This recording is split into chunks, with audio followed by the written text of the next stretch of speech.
क्या आप जानते हैं कि दुनिया की पहली मिसाइल टीपू सुल्तान ने बनाई थी? मैसूर के नवाब टीपू सुल्तान ने भारत के लिए जो किया वो आज तक कोई नहीं कर पाया। टीपू सुल्तान के शासनकाल में भारत सैन्य शक्ति के मामले में दुनिया का नंबर 1 देश बन गया था। टीपू सुल्तान की हुकूमत में बंगाल दुनिया का सबसे अमीर राज्य था। बंगाल के लोग इंग्लैंड और यूरोपियन लोगों से बेहतरीन जीवन जीते थे। 18वीं सदी ईस्वी में टीपू सुल्तान भारत के सबसे अमीर व्यक्ति थे।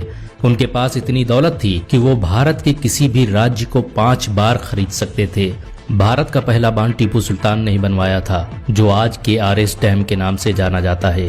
टीपू सुल्तान के दौर में भारत रेशम पैदा करने वाला दुनिया का सबसे बड़ा देश था। उनकी हुकूमत में बनाए गए कपड़े फ्रांस, रूस, जापान और इंग्लैंड में बेचे जाते थे।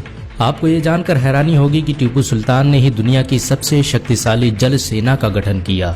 उनकी सेना में 72 तोपों वाले 20 बड़े युद्धपोत और 62 तोपों वाले 20 छोटे युद्धपोत शामिल थे। इतिहासकारों के मुताबिक यही भारत की सबसे पहली जल सेना थी। तुर्की जैसा देश भी टीपू सुल्तान को बहुत अहमियत देता था। अंग्रेजों से लड़ने के लिए टीपू सुल्तान को जब सैनिकों की जरूरत महसूस हुई तो तुर्की ने उसकी बहुत मदद की। यहाँ तक कि उसने अपने एक्सपर्ट भेजे जो भारत आकर टीपू सुल्तान की सेनाओं को प्रशिक्षण देते थे। तुर्की के खलीफा सुल्तान हामिद प्रथम ने जब मक्का और मदीना में निर्माण कार्य शुरू किया तो टीपू सुल्तान ने भी भारत से पैसे भेजे।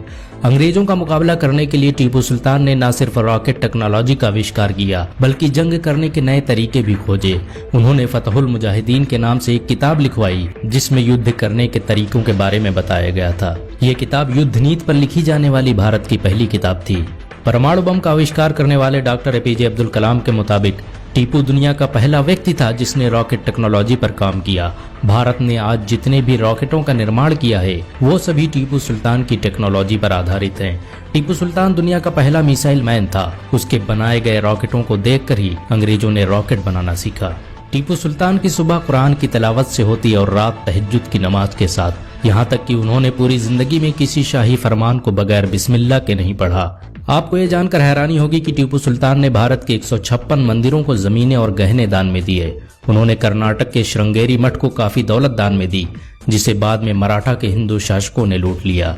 टीपू सुल्तान द्वारा कांची मंदिर में दिए गए दान को इस मंदिर में दिया गया सबसे बड़ा दान माना जाता है। उनके द्वारा दान में दिए गए 10,000 सोने के सिक्कों के कागजात आज भी मंदिर में मौजूद हैं। टीपू सुल्तान भारत का पहला शासक था जिसने अंग्रेजों के खिलाफ खुलेआम जंग का ऐलान किया।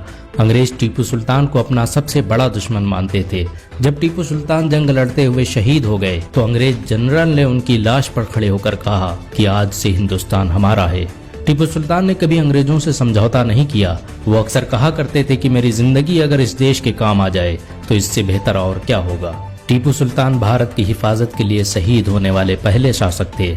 मरते वक्त उनकी जुबान से कुरान की आयतें जारी थीं। भारत में आज भी हजारों टीपू सुल्तान हैं जो इस देश के लिए अपनी जान भी दे सकते हैं।